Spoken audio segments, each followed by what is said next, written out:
O pagpalang umaga po.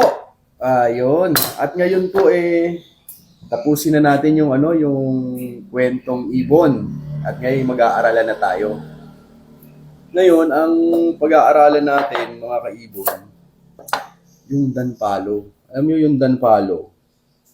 Kumbaga sa yun, kaya ko gusto din i-discuss sa inyo itong danpalo kasi ito yung isa sa pinakamahirap sa lahat ng red eye. Kaya nga siya yung pinakadulo, which is danpalo, di ba?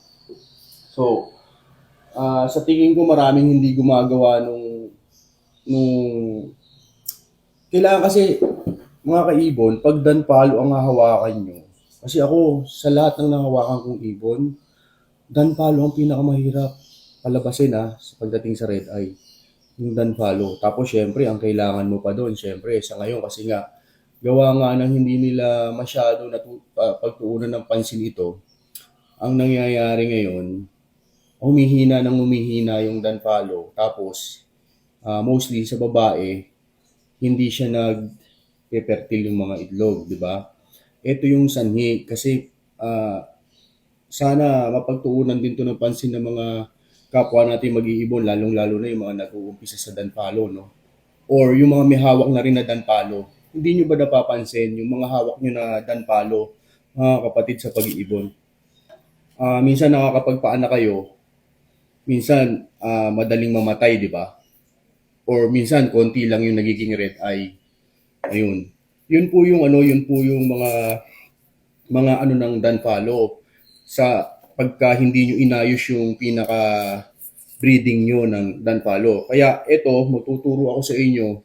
Ito mostly, alam ko, siguro kung may gumawa man, birang-bira, pero importante to importanteng malaman nyo kung paano kayo mag-uumpisa sa pagbibreed ng danpalo. Kung gusto nyo na mag-success yung breeding nyo ng danpalo, kailangan yung una nyo palang na gagawin, tama. Kasi pag nagkamali kayo, doon sa una nyo gagawin, yung procedure ng danpalo nyo after a year, hindi kayo makakabuhay ng madami. Hindi kayo makakabuhay ng madami, yung mga babae, hindi rin magpe-fertile, kasi nga, hindi nyo muna inalam kung paano nyo gagawin na palakasin o pagandahin or ihanda siya. Kasi, syempre, kung kayo ay magbi-breed, di ba? O kung kayo ay magpa-project, o kung kayo mag-uumpisa bilang isang breeder na mag-aalaga ng danpalo, dapat alamin nyo muna kung paano mag-umpisa, di ba? Katulad ng buto, pag nagtanim ka, lalagay mo sa di ba? Sa lupa, tapos didiligan mo para tumubo. Ganun po yun, hindi yung basta lang na bumili kayo ng danpalo, kung saan nyo gusto ibangga, ibabangga nyo na. Oo, makakapagpaanak kayo.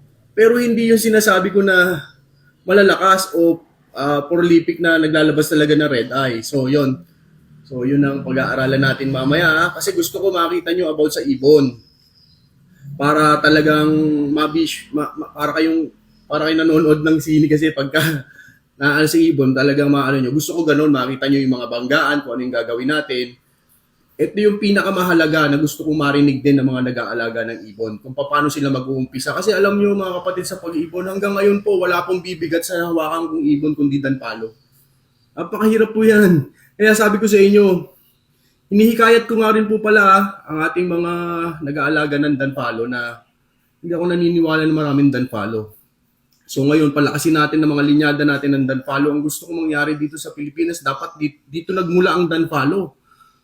Alam niyo po ba yon sa pangunguna ng aking mentor na alam niyo na, di ba? Kaya gusto ko, ang danpalo sana sa Pilipinas, pagtulong-tulungan natin mga kaibon na magmula sa low mute hanggang sa high mute. Dapat tayo may pinaka-the best, di ba?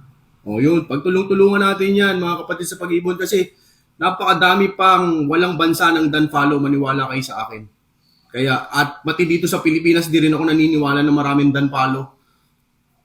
Di ba? Kaya, sa mga nag-aalaga ng danpalo, tuloy lang ang breeding, mag-aralan tayo Mag-aralan tayo. At saka nga pala, nakikiusap nga pala ako sa mga ating kapwa mag-iibon. Tandaan nyo, ang sabi ko, magtulungan tayo. sana po pag meron po mga ano, tulungan nyo din po ako yung may mga comment doon na alam nyo naman po yung sagot. Patulong naman. Di ba? Tulungan naman po tayo, di ba? Para maiangat natin, tulong-tulong po tayo sa ako po, gagawin ko po yung aking nalalaman na nakakayahan. Kayo din po sana sa maliit na paraan makatulong din po kayo. Katulad po nun, may mga hindi po nakakaalam, alam nyo naman po, at naintindihan nyo naman po, patulong na lang po. Kasi minsan hindi ko na po sa dami po para tulong na rin po natin sa ating mga kapwa mag-iibon. Katulad po yung, kunyari magtatanong lang po siya, paano po yung lalaki at babae. Yun, patulong na lang po. Ha? Mga kapatid sa pag-iibon. So, hanggang dyan po. God bless po mga kapatid sa pag-iibon. So, mamaya abangan nyo po yung gagawin ko ha, tungkol po dun sa pinaka-importanting gagawin kung mag-aalaga ka ng Danfalo sa unang ano mo, kumbaga sa unang journey mo. Okay, sige, hanggang diyan mga kapatid sa pag-ibon.